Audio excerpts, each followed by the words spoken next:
ഇന്നലെ നോർത്ത് ഇന്ത്യയിലുള്ള ഡൽഹി സുൽത്താനേറ്റ്സ് അതിന്റെ ബേസിക് ആയിട്ടുള്ള കാര്യങ്ങളൊക്കെ ഇന്നലെ തന്നെ ഡിസ്കസ് ചെയ്തിട്ടുണ്ടായിരുന്നു. ഇത് നമ്മുടെ നാലാമത്തെ ചാപ്റ്റർ എന്ന് പറയുന്നത്. ഓക്കെ, നാലാമത്തെ ചാപ്റ്റർ എന്ന് പറയുന്നത് മുഗൾസ് ആണ്. ഓക്കെ, ക്ലാസ് 7 ഹിസ്റ്ററി ചാപ്റ്റർ 4 ആണ്. അതിൽ നമുക്ക് ഡിസ്കസ് ചെയ്യേണ്ട നാലാമത്തെ ചാപ്റ്റർ എന്ന് പറയുന്നത് മുഗൾസ് ആണ്.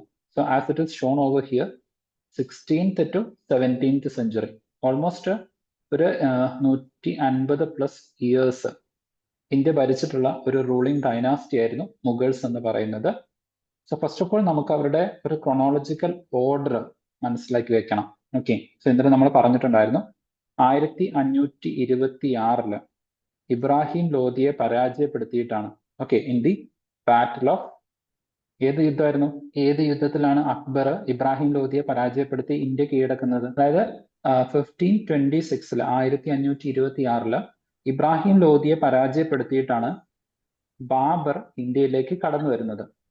അങ്ങനെ അദ്ദേഹവും ഇബ്രാഹിം ലോധിയും ഉണ്ടായിരുന്ന ഈ ഒരു യുദ്ധത്തിന്റെ പേര് ഏതായിരുന്നു? Which battle it was?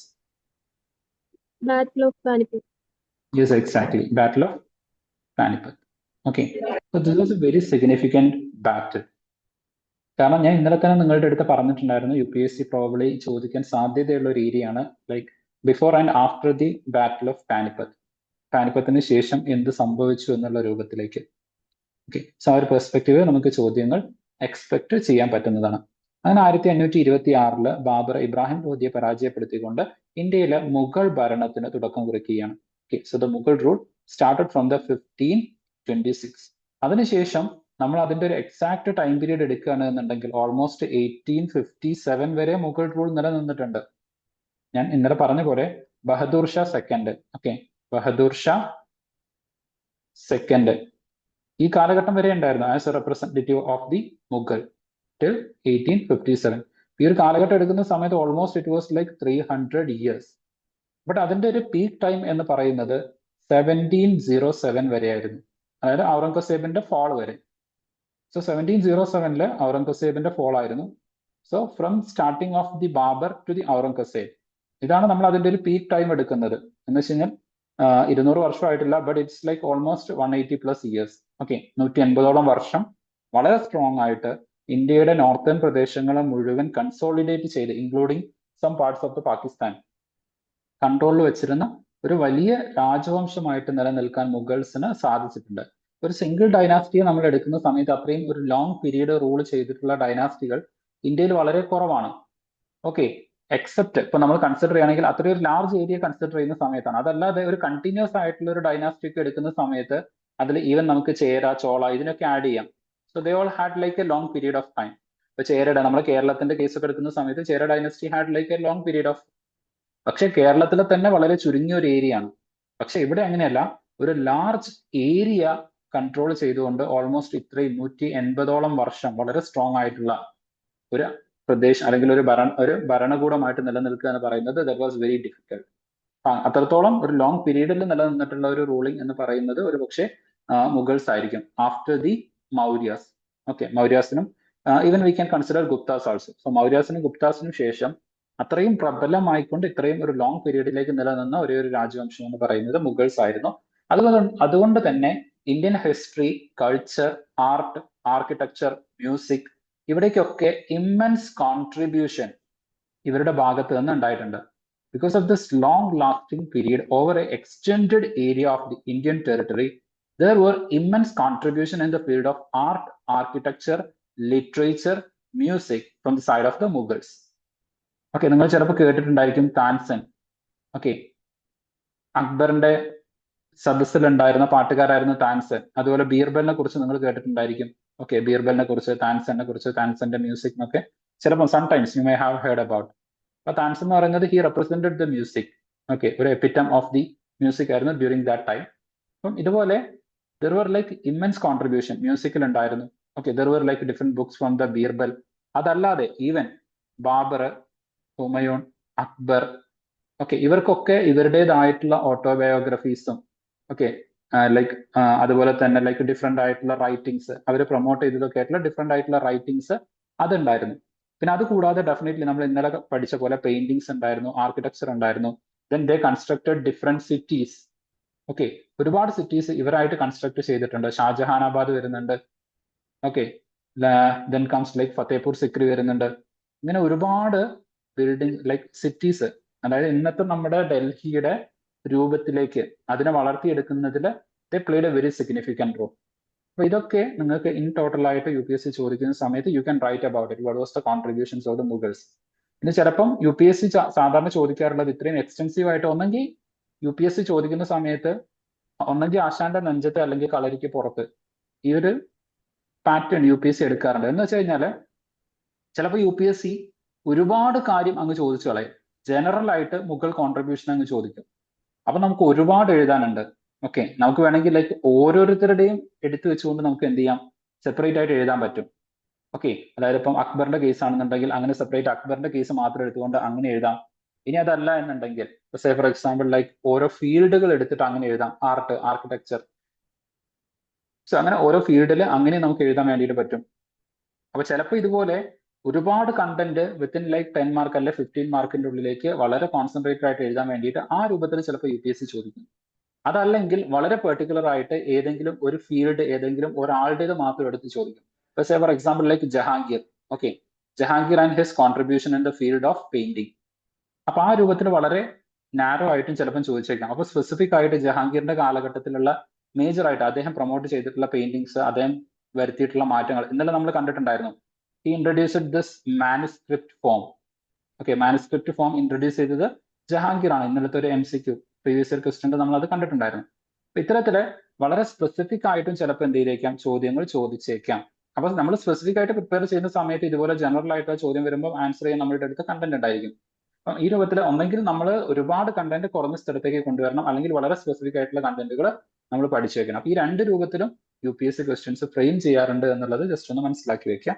Now let's get in to the discussion. Okay, ബാബറിന്റെ കേസ് നമ്മൾ എടുക്കുന്ന സമയത്ത് ബാബറിന്റെ ഒരു ഡിസെന്റ് അല്ലെങ്കിൽ ഒറിജിൻ നമ്മൾ നോക്കുന്ന സമയത്ത്, okay, he had descent from 2 different sides.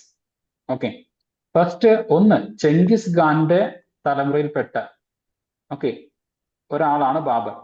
അതുപോലെ തിമൂറിന്റെ സൈഡിൽ നിന്നും അദ്ദേഹത്തിന് എന്തുണ്ട്, പാരമ്പര്യം അല്ലെങ്കിൽ ലീനിയേജ് അവകാശപ്പെടാൻ വേണ്ടിയിട്ട് പറ്റും. അതായത് അമ്മയുടെയും അച്ഛന്റെയും സൈഡ് നോക്കുന്ന സമയത്ത് this extending to Genghis Khan and Timur. ഈ ചെങ്കിസ് ഖാൻ നോക്കുന്ന സമയത്ത് as you can see like Genghis, okay, so it was in and around the China region. അല്ലല്ല, ടോമർ എന്ന് പറയുന്നത് ഇന്ത്യ ഭരിച്ചിരുന്ന ആൾക്കാരായിരുന്നു. Okay, they were mostly like indigenous. Timur എന്ന് പറയുന്നത് എൻറ്റയർലി ഡിഫറെന്റ് ആണ്. കാരണം ഇതുമായിട്ട് ബന്ധപ്പെട്ടിട്ട് ഒരുപാട് കോൺട്രവേഴ്സീസ് ഉണ്ടായിരുന്നു. ഈ തൈമൂർ എന്ന് പറഞ്ഞ പേര് എപ്പോഴാണ് കോൺട്രവേഴ്സിയിൽ വന്നത് എന്നുള്ളത് നിങ്ങൾക്ക് അറിയാം?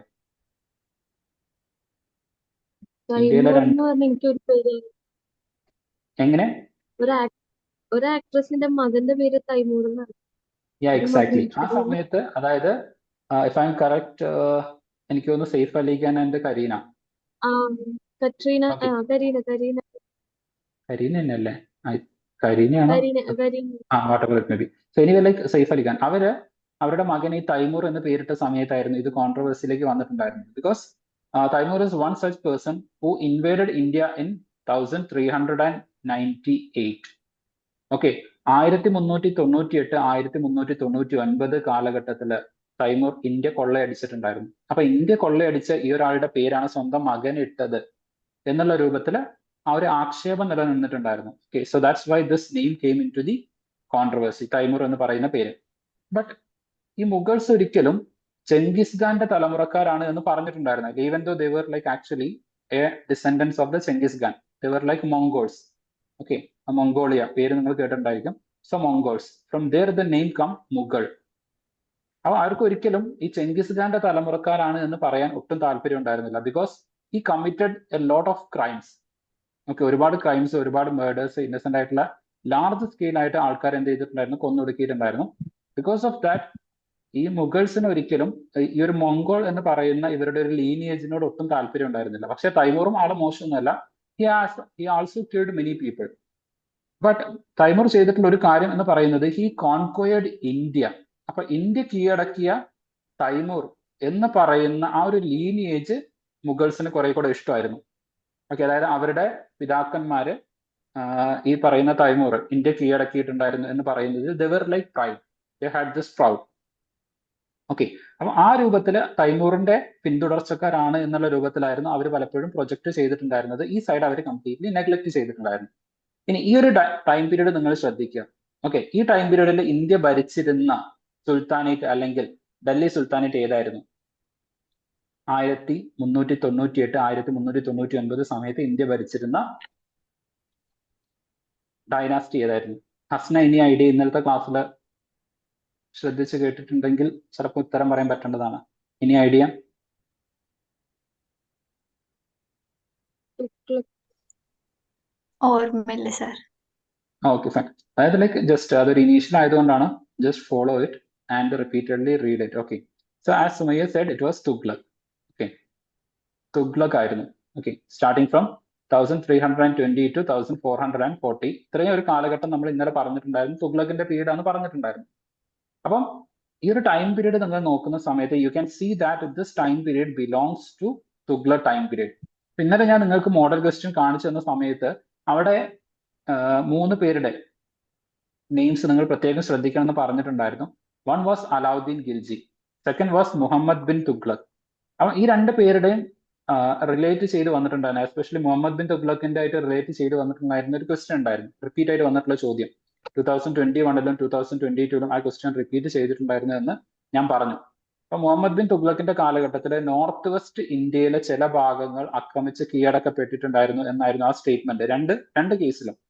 ഓക്കെ, 2021 അത് തൈമൂറിന്റെ പേര് എടുത്ത് ചോദിച്ചു.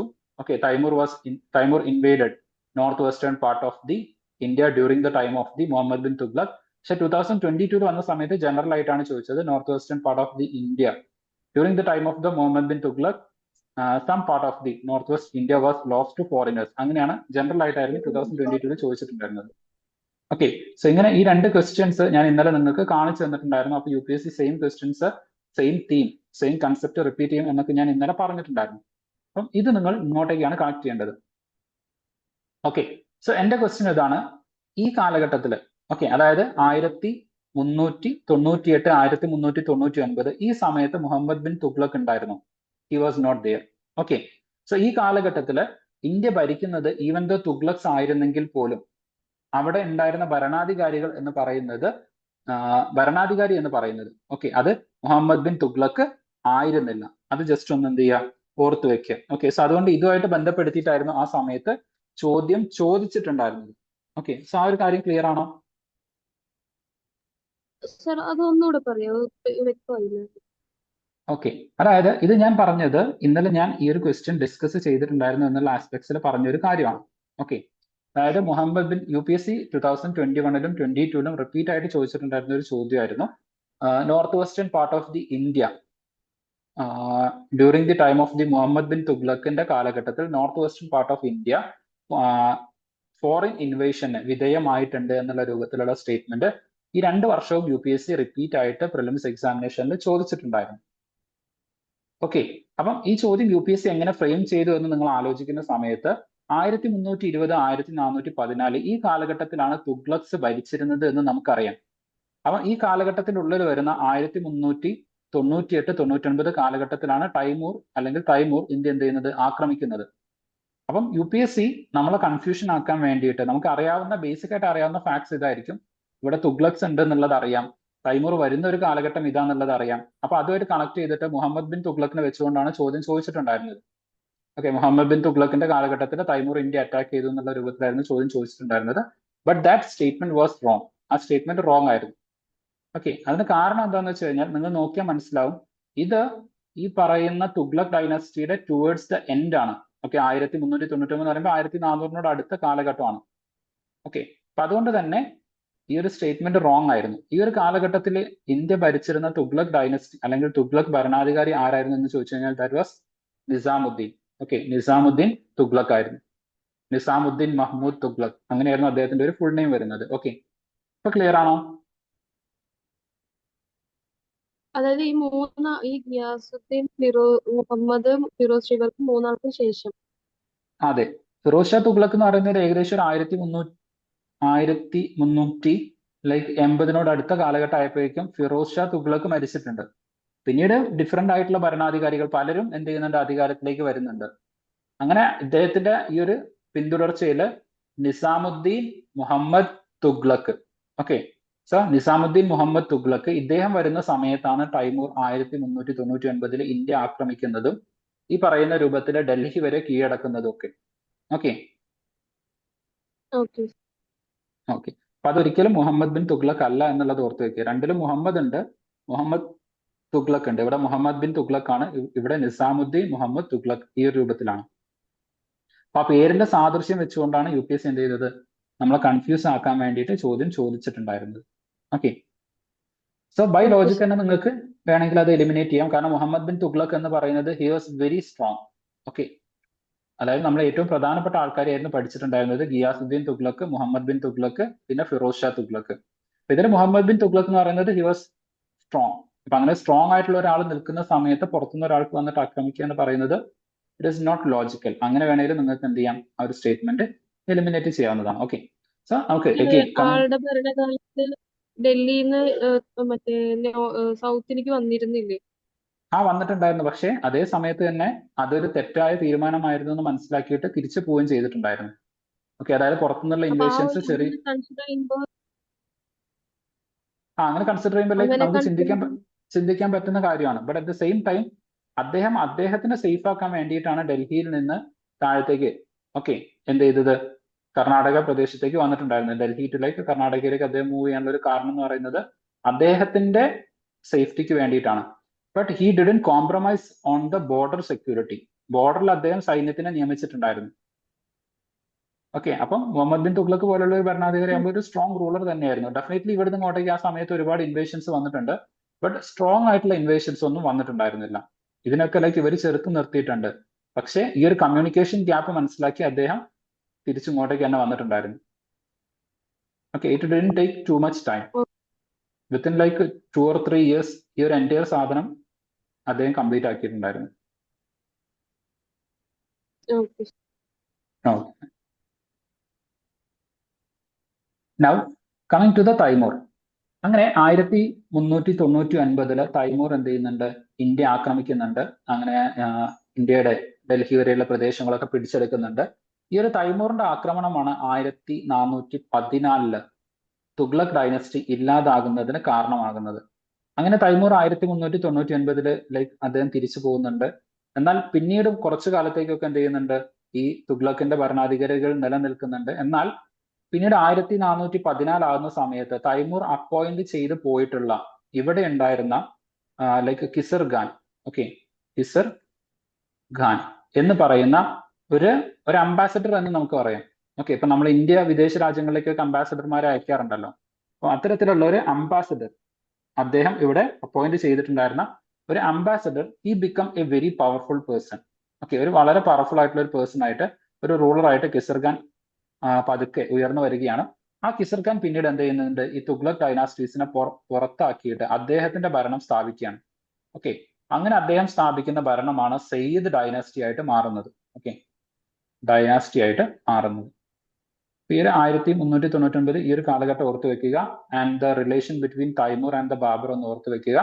ഇത്തരത്തില് തൈമൂർ ഒരു കാലഘട്ടത്തിൽ ഇന്ത്യ കീഴടക്കിയിട്ടുണ്ടായിരുന്നു. ആ തൈമൂറിന്റെ പിൻഗാമികളായിക്കൊണ്ടാണ് പിന്നീട് എന്ത് ചെയ്യുന്നത്, 1526 ഏകദേശം ഒരു 300 വർഷത്തോളം കഴിഞ്ഞിട്ട്, ഓക്കെ 300 അല്ല, ഒരു 1400 അല്ലേ, 1027 വർഷം, ഓക്കെ 127 വർഷം കഴിഞ്ഞിട്ട് പിന്നീട് ബാബർ എന്ത് ചെയ്യുന്നത്, ഇന്ത്യ ആക്രമിച്ച് കീഴടക്കുന്നത്. ഓക്കെ, സോ ആ ഒരു കാര്യം ജസ്റ്റ് ഒന്ന് എന്ത് ചെയ്യുക, ഓർത്ത് വെക്കാം. ഓക്കെ, ക്ലിയർ ആണോ? കൺഫ്യൂഷൻ ഉണ്ട്. ഓക്കെ. ഇല്ല, ജസ്റ്റ് ഞാൻ ഒരൊറ്റ കാര്യം മാത്രം പറഞ്ഞെന്ന് മാത്രം. അതായത് ഇവിടെ ഇവരുടെ ഒരു പിന്തുടർച്ച എന്ത് എന്നുള്ളത് മാത്രം നിങ്ങൾക്ക് പറഞ്ഞു തന്നെന്ന് മാത്രം. കൂടുതൽ കൺഫ്യൂഷന്റെ കാര്യമൊന്നുമില്ല. ജസ്റ്റ് കോണ്ടെക്സ്റ്റിൽ ഞാൻ പറഞ്ഞു എന്ന് മാത്രം. ഇവിടെ നിങ്ങൾ ഓർത്ത് വെക്കേണ്ട കാര്യം എന്ന് പറയുന്നത്, ബാബർ എന്ന് പറയുന്നത് he was a descendant of the Timur. ഈ കാര്യം ക്ലിയർ ആണോ? തൈമൂറിന്റെ പിന്തുടർച്ചയിൽ വരുന്ന ഒരാളാണ് ബാബർ. ഇത് ക്ലിയർ ആണോ? ഓക്കെ, അപ്പം ഈ തൈമൂർ ഇന്ത്യ ആക്രമിച്ച് കീഴടക്കിയിട്ടുണ്ടായിരുന്നു. അപ്പം ആ ഒരു കാലഘട്ടവും ഡീറ്റെയിൽസ് മാത്രം ഞാനൊന്ന് പറഞ്ഞു എന്ന് മാത്രം. തൈമൂർ ഇന്ത്യ കീഴടക്കുന്നത് അല്ലെങ്കിൽ ഇന്ത്യ ആക്രമിക്കുന്നത് 1398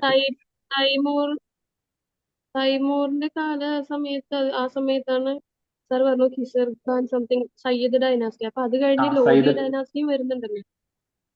ഇത് കഴിഞ്ഞിട്ട് സയ്യിദ് ഡൈനസ്റ്റി കഴിഞ്ഞിട്ട് എന്നിട്ടല്ലേ വീണ്ടും മുഗളന്മാര് വരുന്നത്. ലോധി ഡൈനസ്റ്റി വരുന്നുണ്ട്. ഓക്കെ, അതായത് തൈമൂർ എന്ത് ചെയ്തു, തിരിച്ചു പോയി. ഓക്കെ, അദ്ദേഹം എന്ത് ചെയ്തു, അദ്ദേഹത്തിന്റെ പേർഷ്യ സാമ്രാജ്യത്തിലേക്ക് തന്നെ തൈമൂർ തിരിച്ചു പോകുന്നുണ്ട്.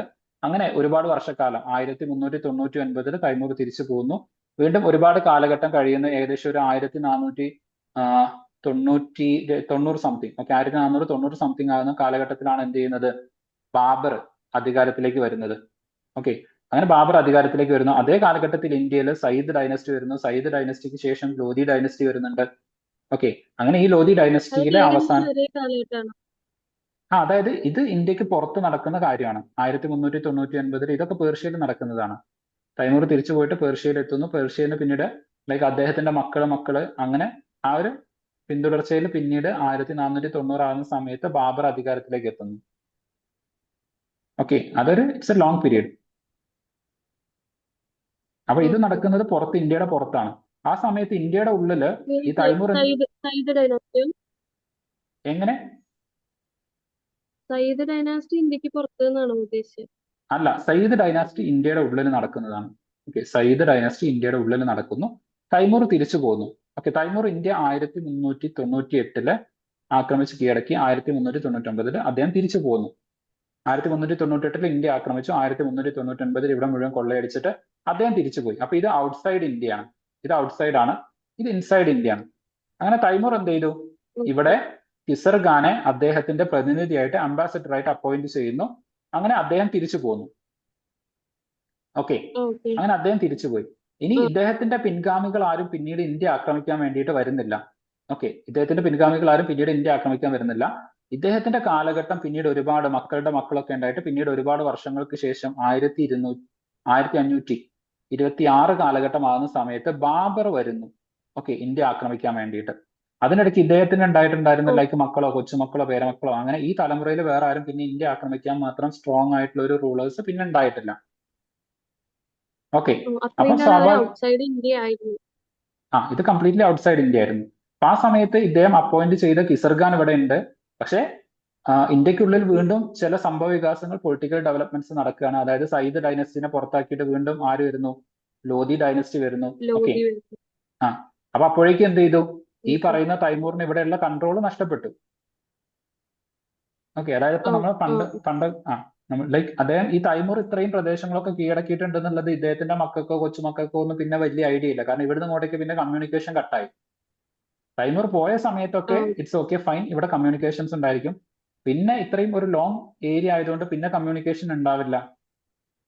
അപ്പൊ പിന്നെ സ്വാഭാവികമായിട്ടും ഇവിടെ പുതിയ അട്ടിമറികൾ ഉണ്ടായി. ലോധി ഡൈനസ്റ്റി വരുന്നുണ്ട്. പിന്നെ ഇവിടെ സ്ട്രോങ് ആയിട്ട് വീണ്ടും ബാബറാണ് വരുന്നത്. ബാബറിന് ഈ ഒരു പാരമ്പര്യം അറിയാം. അതുകൊണ്ട് അദ്ദേഹം വീണ്ടും തിരിച്ചു വരികയാണ് ഇന്ത്യയിലേക്ക്. And he defeated Ibrahim Lodhi in 1526 in battle of Panipat. അപ്പം ഈ ഒരു സർക്കുലർ റിലേഷൻ ഇവിടെ എക്സിസ്റ്റ് ചെയ്യുന്നുണ്ട്. ഓക്കെ, സോ തൈമൂറിന്റെ കാലഘട്ടത്തിൽ ഇന്ത്യ കീഴടക്കിയിട്ടുണ്ടായിരുന്ന ആ ഒരു സാധനത്തിനെ ബാബർ വീണ്ടും തിരിച്ചു പിടിക്കുന്നു. ഓക്കെ, ക്ലിയർ ആണോ ഈ ഒരു ഹിസ്റ്റോറിക്കൽ ഡെവലപ്മെന്റ്സ്? ഓക്കെ, അപ്പൊ അതിനെ ഞാൻ എന്ത് ചെയ്തു, ഈ തൈമൂർ വരുന്ന സമയത്ത് ഇന്ത്യയിൽ ഉണ്ടായിരുന്ന സംഭവ വികാസങ്ങളായിട്ട് കണക്ട് ചെയ്ത് പറഞ്ഞു എന്ന് മാത്രം. കാരണം തൈമൂർ വരുന്ന സമയത്ത് ഇവിടെ ഉണ്ടായിരുന്നത് തുഗ്ലക്ക് ആയിരുന്നു. ഈ തുഗ്ലക്കിന്റെ ഒരു ഡൗൺഫാളിനൊക്കെ കാരണമായത് തൈമൂർ ആണ്. അങ്ങനെ തൈമൂർ അപ്പോയിന്റ് ചെയ്ത് പോയ ആളാണ് പിന്നീട് എന്ത് ചെയ്യുന്നത്, സയ്യിദ് ഡൈനാസ്റ്റിയിലേക്ക് അല്ലെങ്കിൽ സയ്യിദ് ഡൈനാസ്റ്റി ആരംഭിക്കുന്നത്. ആ ഒരു കാര്യമൊക്കെ ഇവിടെ കണക്ട് ചെയ്ത് നിങ്ങൾക്ക് പറഞ്ഞു തന്നു മാത്രം. Okay, okay, clear. കാരണം മറ്റത് നിങ്ങൾക്ക് ഇപ്പം റെഗുലർ ക്ലാസ്സിലേക്ക് വരുന്ന സമയത്ത് ഡൽഹി സുൽത്താനേറ്റ്സ് എടുക്കുന്ന സമയത്ത് ഇത്തരത്തിലുള്ള ലൈക്ക് ആ ഒരു കംപ്ലീറ്റ് പൊളിറ്റിക്കൽ ഡെവലപ്മെന്റ്സ് ഒന്നും അവിടെ നമുക്ക് പറയാൻ ടൈം കിട്ടില്ല. Definitely that's A fact. കാരണം ഇപ്പൊ ഞാൻ നിങ്ങൾക്ക് വളരെ പെരിഫറൽ ആയിട്ട് ആ ഒരു ക്രോണോളജിക്കൽ ആ ഒരു സ്റ്റീൽ ഫ്രെയിംവർക്ക് ആണ് ഉണ്ടാക്കി തരുന്നത്. മറ്റത് ഇപ്പൊ മുഹമ്മദ് ബിൻ തുഗ്ലക്ക് എടുക്കുകയാണെങ്കിൽ അദ്ദേഹം കൊണ്ടുവന്നിട്ടുള്ള കുറേ പരിഷ്കാരങ്ങളുണ്ട്. ഈ പരിഷ്കാരങ്ങളും ഇതിന്റെ ഇമ്പാക്റ്റും ഇദ്ദേഹത്തിന്റെ കാലഘട്ടത്തിൽ ഉണ്ടായിരുന്ന ഡെവലപ്മെന്റും മാത്രം ഡിസ്കസ് ചെയ്യാൻ അറ്റ്ലീസ്റ്റ് 1 hour ടൈം വേണം. നമുക്ക് എൻ്റെയർ ആൻഷ്യന്റ് ആൻഡ് മിഡീവൽ ഇന്ത്യക്ക് കൊടുക്കാൻ പറ്റുന്ന ടൈം എന്ന് പറയുന്നത് 25 hours ആണ് അറ്റ് മാക്സിമം. അതിൽ കൂടുതൽ ഒരിക്കലും ആൻഷ്യന്റ് ആൻഡ് മിഡീവൽ ഹിസ്റ്ററിക്ക് മാത്രമായിട്ട് കൊടുക്കാൻ പറ്റില്ല. പിന്നെ ലൈക്ക് മോഡേൺ ഹിസ്റ്ററി ഉണ്ട്, വേൾഡ് ഹിസ്റ്ററി ഉണ്ട്, ഇതെല്ലാം നമുക്ക് കവർ ചെയ്യാം. പോസ്റ്റ് ഇൻഡിപെൻഡൻസ് ഹിസ്റ്ററി, ഇതിനെല്ലാത്തിനും കൂടെ പ്ലസ് ആർട്ട് ആൻഡ് കൾച്ചറും. ഓക്കെ, അപ്പൊ ഹിസ്റ്ററിയിൽ തന്നെ ഇത്രയും ഏരിയാസ് നമുക്ക് കവർ ചെയ്യേണ്ടതുണ്ട്. ഇതെല്ലാം കൂടെ സാധാരണ ഒരു 80 ഹവറിൽ കംപ്ലീറ്റ് ചെയ്യണമെന്നാണ്. എന്നാലേ നമുക്ക് ബാക്കിയുള്ള എല്ലാ സബ്ജക്റ്റും പ്രോപ്പറായിട്ട് കംപ്ലീറ്റ് ചെയ്യാൻ പറ്റുള്ളൂ. അപ്പൊ ആ സമയത്ത് ഇത്തരത്തിലുള്ള പൊളിറ്റിക്കൽ ഡെവലപ്മെന്റ്സും ഇങ്ങനത്തെ കാര്യങ്ങളൊന്നും പറയാൻ ടൈം കിട്ടില്ല. അതുകൊണ്ടാണ് ഇപ്പൊ തന്നെ ഈ മൊത്തം ഒരു സാധനം ക്രൊണോളജിക്കലി നിങ്ങൾക്ക് ഓരോ റിലേഷനും കണക്ട് ചെയ്ത് പറഞ്ഞു തരുന്നത്. ഓക്കെ, ക്ലിയർ ആണോ? ഓക്കെ. ആ ക്ലിയർ ആണ്. ഓക്കെ, ഹസ്ന ഫോളോ ചെയ്യാൻ പറ്റുന്നുണ്ടോ? ഇപ്പൊ പറഞ്ഞതിൽ എന്തെങ്കിലും ഡൗട്ട് ഉണ്ടോ? ഫോളോ ചെയ്യാൻ പറ്റുന്നുണ്ട് സർ. ഓക്കെ, ഡൗട്ട് സോ ഉണ്ട്. എന്തെങ്കിലും ഡൗട്ട്സ് ഉണ്ടെങ്കിൽ ജസ്റ്റ് ആ സമയത്ത് നിർത്തിയിട്ട് പ്രോപ്പറായിട്ട് ചോദിക്കണം. ലൈക്ക് എന്താണ് റിലേഷൻസ് എസ്റ്റാബ്ലിഷ് ചെയ്യാൻ പറ്റാത്തത്, അല്ലെങ്കിൽ ഏതെങ്കിലും കൺസെപ്റ്റ് ക്ലാരിറ്റി ഉണ്ടെങ്കിൽ ഡെഫിനറ്റ്ലി. കാരണം PSC പോലെയല്ല, UPSC കൺസെപ്റ്റൽ ക്ലാരിറ്റി ഉണ്ടോ എന്നായിരിക്കും ചെക്ക് ചെയ്യുന്നത്, പ്രോപ്പർ കൺസെപ്റ്റൽ ക്ലാരിറ്റി ഉണ്ടോ എന്നുള്ളത്. ഓക്കെ, സോ അതുകൊണ്ട് ബി കെയർഫുൾ. നന്നായിട്ട് എവിടെയെങ്കിലും എന്തെങ്കിലും കാര്യം വിട്ടു പോയിട്ടുണ്ടെങ്കിൽ, ഡൗട്ട് ഉണ്ടെന്നുണ്ടെങ്കിൽ you have to ask. Okay, അങ്ങനെ തൈമൂറിന്റെ ഇൻവേഷൻസ് ഒക്കെ കഴിഞ്ഞു. ബാബർ വരുന്നു, ബാബറിന് ശേഷം ഓക്കെ, അങ്ങനെ ബാബറിന്റെ ഒരു റൂളാണ് എസ്റ്റാബ്ലിഷ് ചെയ്യുന്നത്. അപ്പൊ സ്വാഭാവികമായിട്ടും ഇന്ത്യ ഇപ്പം ബാബറിന്റെ കൺട്രോളിലാണ്. ഓക്കെ, ബാബർ എന്ത് ചെയ്തു? ഇന്ത്യ കീഴടക്കാണ്. So let's just draw the map of India. നിങ്ങൾ ഇപ്പൊ തന്നെ പറ്റുമെങ്കിൽ ഇന്ത്യയുടെ മാപ്പൊക്കെ ഒന്ന് വരച്ച് പഠിക്കുക. ഓക്കെ, കുറഞ്ഞ സമയത്തിന്റെ ഉള്ളിൽ മാക്സിമം ഒരു 5 സെക്കൻഡ്. ഓക്കെ, അതിൽ കൂടുതൽ നിങ്ങൾക്ക് ഇന്ത്യ വരയ്ക്കാൻ കിട്ടില്ല.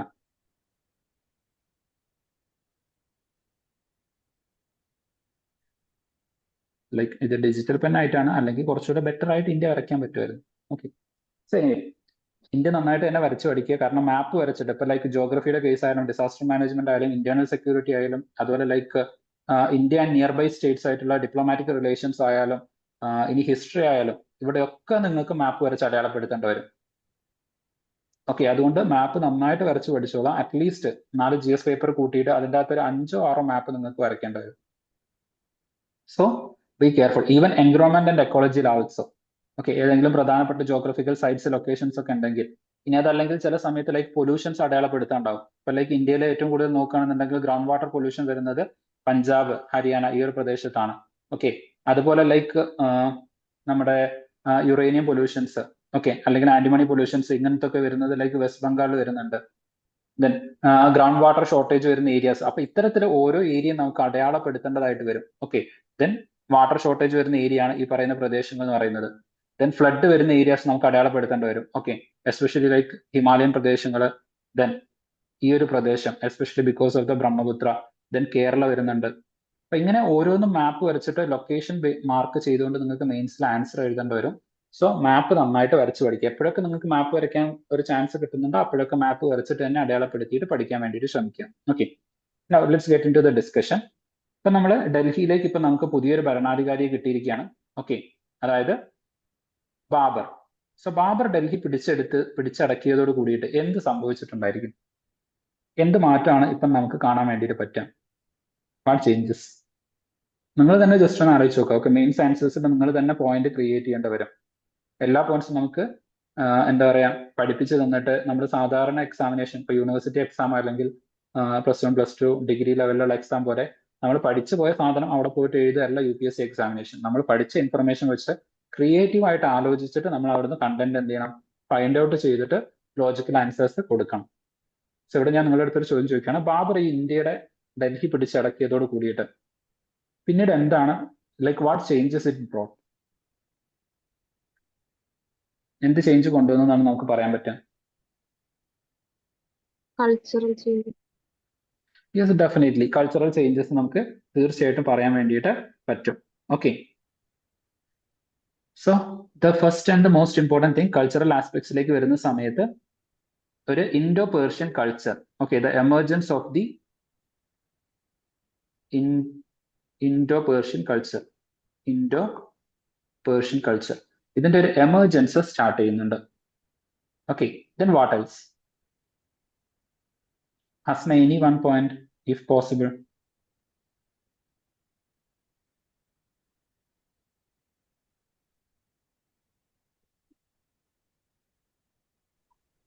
ആർട്ട് ഫോംസിലൊക്കെ ഒരു ഡെവലപ്മെന്റ് വന്നത്. Yes, definitely like art forms. കാരണം അതെല്ലാം കൂടെ നമുക്ക് ഈ ഒരു ഇൻഡോ പേർഷ്യനിലേക്ക്, ഞാൻ ഇപ്പൊ ലൈക്ക് ജനറൽ ആയിട്ട് സമ്മറൈസ് ചെയ്ത് പറയാണ്. അപ്പൊ ഇൻഡോ പേർഷ്യൻ ഇതിലേക്ക് നോക്കുന്ന സമയത്ത് അവിടുത്തെ ലൈക്ക് ആർട്ട് ഫോംസ്, ലിറ്ററേച്ചർ, അതിൽ ലൈക്ക് ഡിഫറെന്റ് ആയിട്ടുള്ള ട്രാൻസ്ലേഷൻ, ഓക്കെ, അത് സംഭവിച്ചിട്ടുണ്ട്. ദെൻ ഈവൻ മ്യൂസിക്സ്, ഹിന്ദുസ്ഥാനി മ്യൂസിക്സിലേക്കൊക്കെ നിങ്ങൾ നോക്കുന്ന സമയത്ത് ഫോറിൻ ഇൻഫ്ലുവൻസ് കാണാൻ വേണ്ടിയിട്ട് പറ്റും. ഓക്കെ, അതിന്റെ ഡിഫറെന്റ് ഘരാനാസ് ഒക്കെ ഡെവലപ്പ് ചെയ്യുന്നത് ഇതിന്റെ ഭാഗമായിട്ടാണ്. ഡിഫറെന്റ് സ്കൂൾസ് വരുന്നുണ്ട്. ദെൻ പെയിന്റിങ്സിൽ ഡിഫറെന്റ് സ്കൂൾസ് വരുന്നുണ്ട്. മാൾവ, മേവർ, അങ്ങനെയൊക്കെ ലൈക്ക് ഒരുപാട് സ്കൂൾസ് ഇതിന്റെ ഭാഗമായിട്ട് ഡെവലപ്പ് ചെയ്ത് കാണാൻ പറ്റും. അപ്പം അതെല്ലാം കൂടെ സമ്മറൈസ് ചെയ്ത് വളരെ ജനറൽ ആയിട്ട് ഞാൻ ഇവിടെ എഴുതിയതാണ് Indo Persian influence in art, architecture, literature, music etcetera എന്നുള്ള രൂപത്തിലേക്ക്. ഓക്കെ, ദെൻ നിങ്ങൾ ചിന്തിക്കുക, ഇപ്പൊ പൊളിറ്റിക്കൽ ഡയമെൻഷൻസിൽ എന്തായിരിക്കും മാറ്റം വന്നിട്ടുണ്ടാവുക ഒരു പൊളിറ്റിക്കൽ ആസ്പെക്ട്സിൽ? അഡ്മിനിസ്ട്രേഷൻ. യെസ്, അഡ്മിനിസ്ട്രേഷനിൽ ഒരു മേജർ ചേഞ്ച് വരുന്നുണ്ട്. എന്ന് വെച്ച് കഴിഞ്ഞാൽ ഒരു പൊളിറ്റിക്കൽ സ്റ്റെബിലിറ്റി അച്ചീവ് ചെയ്തു. Okay, political stability. ഈ പോയിന്റ് നിങ്ങൾക്ക് എവിടെ നിന്ന് കിട്ടുന്നതാണ്? ഞാൻ ഇത് വളരെ കൃത്യമായിട്ട് നിങ്ങൾക്ക് പറഞ്ഞു. 180+ ഇയേഴ്സ് പിന്നീട് കണ്ടിന്യൂസ് ആയിട്ട് ഇനി ഭരിക്കാൻ പോകുന്നത് മുഗളന്മാരാണ്. So definitely there was a political stability. Then അടുത്തൊരു കാര്യം എന്ന് പറയുന്നത് they secured this north west frontier. Okay, secured. കാരണം എന്ന് പറയുന്നത് ഇതുവരെ ഉണ്ടായിരുന്ന ഒരു മേജർ ത്രെട്ട് ഈ നോർത്ത് വെസ്റ്റ് റീജിയനിൽ നിന്ന് വരുന്ന മംഗോൾസിന്റെ അല്ലെങ്കിൽ ഈ പറയുന്ന പേർഷ്യൻസിന്റെ, ഇറാനിയൻസിന്റെ, ഇവരുടെ ഒക്കെ ആക്രമണമായിരുന്നു. But now as the Babar itself and later on the Mughals itself established a strong territory in and around the Delhi, ഈ ഒരു നോർത്ത് വെസ്റ്റ് നിന്ന് പിന്നീട് എന്ത് ചെയ്തിട്ടില്ല, നമുക്ക് ആക്രമണങ്ങൾ ഉണ്ടായിട്ടില്ല. അവസാനമായിട്ട് നോർത്ത് വെസ്റ്റിലൂടെ ഉണ്ടായിട്ടുള്ള ആക്രമണം എന്ന് പറയുന്നത് ബാബറാണ്. Afterwards there were no.